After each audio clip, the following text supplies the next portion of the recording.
ಒಂದೂರಿನಲ್ಲಿ ಒಬ್ಬ ಶ್ರೀಮಂತ ವ್ಯಾಪಾರಿ ಇದ್ದ. ಅವನ ಬಳಿ ತುಂಬಾ ದುಡ್ಡಿತ್ತು.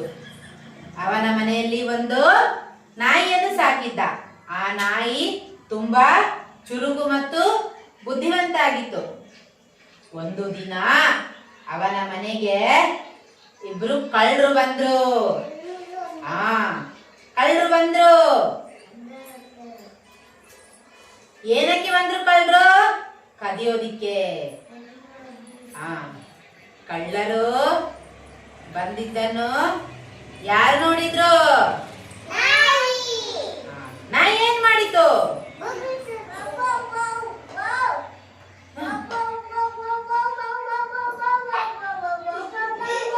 ನಾಯಿ ಜೋರಾಗಿ ಬೊಗಳಿತ್ತು.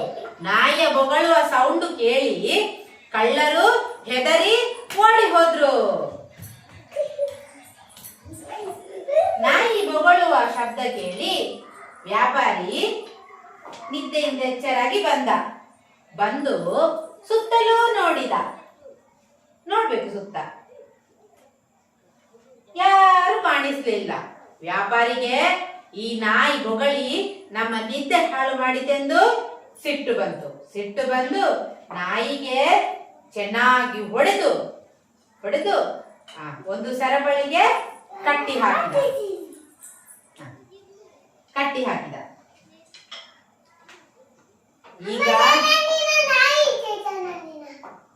ಈಗ ಸ್ವಲ್ಪ ದಿನ ಕಳೆದ ಮೇಲೆ ಕಳ್ಳರು ಮತ್ತೆ ಬಂದ್ರು. ಕಳ್ಳರು ಬಂದು ವ್ಯಾಪಾರಿಯ ಮನೆಗೆ ಬಂದ್ರು. ಕಳ್ಳರು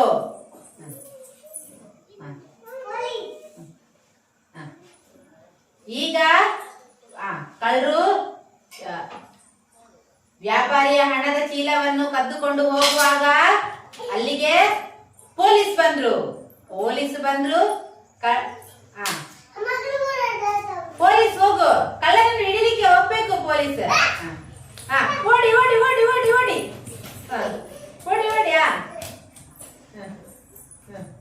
ಅದನ್ನು ಅಲ್ಲಿ ಇಡ್ಬೇಕು ಸೈಡಿಗೆ.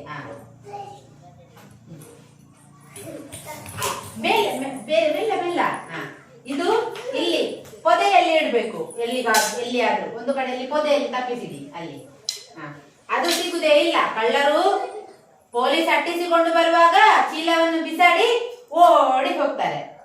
ಕೂತ್ಕೊಳ್ಳಿ.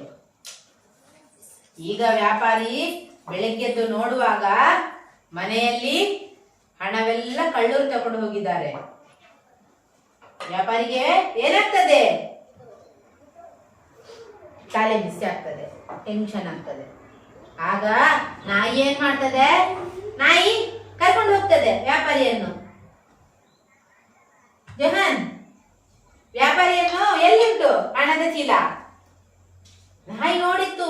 ರಾತ್ರಿ ಪೊಲೀಸ್ ಕಳ್ಳರನ್ನು ಓಡಿಸಿದ್ದು, ಹಣದ ಗಂಟು ಒಂದು ಪೊದೆಯಲ್ಲಿ ಬಿದ್ದದ್ದನ್ನೆಲ್ಲ ಯಾರು ನೋಡ್ತಾರೆ? ನಾಯಿ ನೋಡಿರ್ತದೆ. ನಾಯಿ ಹೋಗು, ತೋರಿಸು.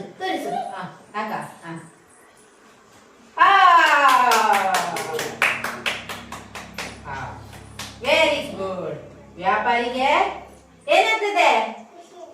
ಖುಷಿಯಾಗಿ ಏನ್ ಮಾಡ್ತೀರಿ? ನಾಯಿಗೆ ಹೀಗೆ ಮಾಡುದು. Very good.